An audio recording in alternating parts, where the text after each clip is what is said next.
بسم اللہ الرحمن الرحیم۔ نوح علیہ السلام کشتی میں داخل ہو چکے تھے۔ ساتھ ان کے وہ لوگ تھے جو اللہ پر ایمان لا چکے تھے، مخلص، وفادار اور آزمائشوں پر صبر کرنے والے اور حق بات پر مستقل مزاجی سے کھڑے رہنے والے۔ اسی طرح دنیا بھر کے تمام جانداروں کے جوڑے، جس میں چوپائے، چرندے، پرندے، درندے اور حشرات الارض تمام کے تمام شامل ہیں۔ اللہ کے حکم سے ماحول اتنا پرسکون تھا کہ بھینس بکری شیر کے ساتھ کھڑی ہے اور شیر چیتے کے ساتھ کھڑے ہیں۔ کوئی چیر پھاڑ اور قتل و غارت نہیں تھی۔ سب اللہ کے عذاب سے سہمے ہوئے اور خوف زدہ تھے، مگر کشتی کے اندر سکون تھا، اور اللہ کا غیظ و غضب، اللہ کی ہیبت و جلال حرکت میں آیا۔ باہر آسمان کے رنگ بدلنے لگے، فضا میں ایک خاموش خوف پھیل رہا تھا۔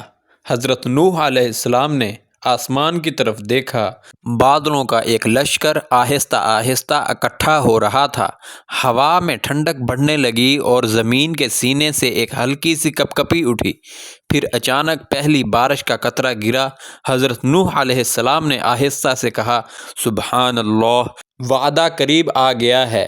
پھر بارش تیز ہوتی جا رہی تھی، جیسے پورا آسمان ہی آبشار بن گیا ہو۔ مسلسل موسلا دھار بارش، بادل گرج رہے تھے، آسمانی بجلیاں چمک رہی تھیں۔ بادلوں کی کڑک اتنی زوردار تھی کہ زمین بھی اس سے تھرتھرانے لگی، جس سے زمین نے بھی اپنے پیٹ سے پانی نکالنا شروع کر دیا۔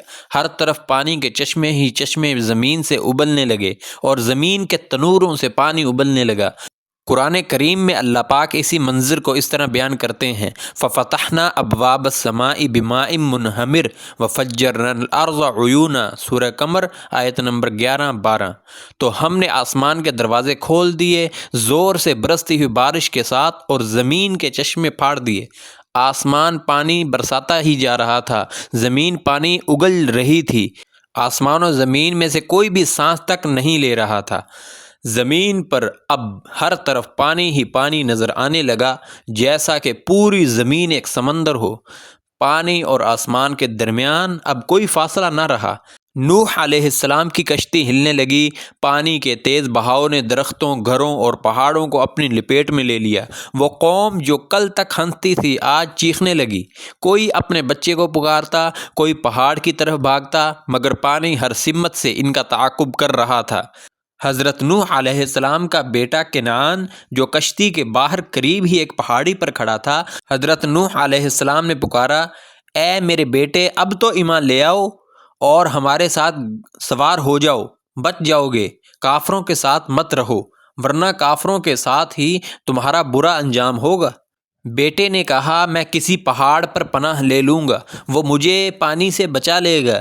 نوح علیہ السلام نے فرمایا، آج اللہ کے حکم سے کوئی پناہ نہیں دے سکتا سوائے اس کے جس پر اللہ رحم کرے۔ حضرت نوح علیہ السلام کے اپنے بیٹے سے ہو رہے مکالمے کو اللہ پاک قرآن کریم میں یوں نقل کرتا ہے، قال سآوی الی جبل یعصمنی من الماء قال لا عاصم اليوم من امر اللہ۔ سورہ ہود 43۔ اتنے میں ایک بڑی لہر آئی اور باپ کے سامنے بیٹے کو بہا کر لے گئی۔ بیٹا پانی میں غوطے کھانے لگا اور فوت ہو گیا۔ حضرت نوح علیہ السلام نے آسمان کی طرف دیکھا، آنسو بہنے لگے۔ انہوں نے عرض کیا، یا رب، میرا بیٹا تو میرے اہل میں سے تھا، وہ تو میرا لخت جگر تھا، اس کو کیوں ڈبو دیا؟ اللہ تعالیٰ نے فرمایا، اے نوح، وہ تیرے اہل میں سے نہیں تھا، کیونکہ اس کے عمل صالح نہیں تھے، وہ ایمان نہیں لایا تھا، بلکہ کافروں کے نظام ظلم کا کل پرزہ بنا ہوا تھا۔ میری بات پر اعتراض نہ کر، میں تجھے نصیحت کرتا ہوں کہ جاہلوں میں سے نہ ہو۔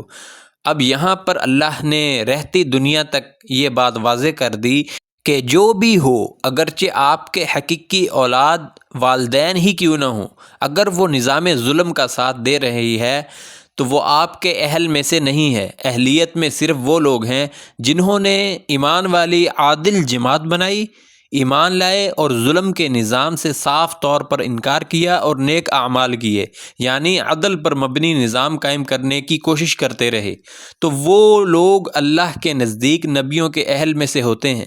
قرآن مجید میں اس واقعے کو بہت وضاحت سے ذکر کیا گیا، جس کا ترجمہ یہ ہے: نوح علیہ السلام خاموش ہو گئے۔ انہوں نے سر جھکا کر کہا، اے میرے رب، میں پناہ مانگتا ہوں کہ میں تجھ سے وہ مانگوں جو میرے حق میں درست نہیں۔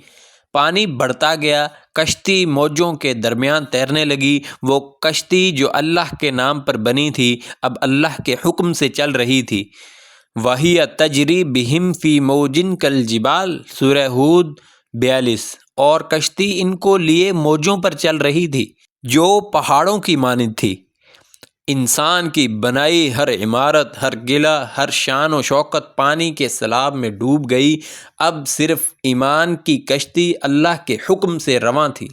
کشتی کے اندر سکون تھا۔ حضرت نوح علیہ السلام ذکر کرتے، ساتھی دعا کرتے، سب کہتے الحمدللہ علی النجات من القوم الظالمین۔ دن گزرتے گئے، راتیں بیتتی گئیں اور زمین کے اوپر پانی ہی پانی چھا گیا۔ نوح علیہ السلام نے اپنی قوم کے لیے دعا نہیں بد دعا کی، کیونکہ اللہ کا فیصلہ نافذ ہو چکا تھا۔ اب صرف رحمت ہی باقی تھی ان کے لیے جو ایمان لائے۔ پانی آسمان کو چھونے لگا، زمین کی ہر بلندی ایک لمحے میں نیچے ہو گئی۔ یہ وہ منظر تھا جب دنیا کی تاریخ نے ایک نئے دور کا آغاز دیکھا۔ آسمان کے فرشتے تسبیح کر رہے تھے اور زمین کے ذرے اللہ کی قدرت کے گواہ بنے۔ نوح علیہ السلام نے سر اٹھایا اور کہا، اے رب رحیم، تیرا وعدہ سچا ہے، تو عادل ہے، تو ہی رحم فرمانے والا ہے۔ پھر اللہ نے زمین کو حکم دیا، جسے قرآن مجید میں یوں ذکر کیا گیا، وَقِيلَ يَا أَرْضُ ابْلَعِي مَاءَكِ وَيَا سَمَاءُ أَقْلِعِي، سورہ ہود 44۔ اور کہا گیا، اے زمین اپنا پانی نگل لے اور اے آسمان تھم جا۔ کہا جاتا ہے کہ مسلسل 15 دن تک بارش برستی رہی تھی اور زمین اپنا پانی اگلتی رہی تھی۔ اب اللہ کے حکم سے زمین نے پانی جذب کر لیا، آسمان رک گیا، بارش تھم گئی، ہواؤں نے سکوت اختیار کیا، پانی کم ہوتا گیا، پہاڑ نمودار ہونے لگے، کشتی تیرتی ہوئی جودی پہاڑ پر جا ٹھہری۔ قرآن مجید میں اللہ پاک نے ایسے اس منظر کو بیان کیا ہے، وَاسْتَوَتْ عَلَى الْجُودِيِّ وَقِيلَ بُعْدًا لِلْقَوْمِ الظَّالِمِينَ، سورہ ہود 44۔ اور کشتی جودی پہاڑ پر ٹھہر گئی اور کہا گیا، ہلاکت ہو ظالم قوم پر۔ حضرت نوح علیہ السلام نے سجدہ کیا، ان کی آنکھوں میں آنسو بہے۔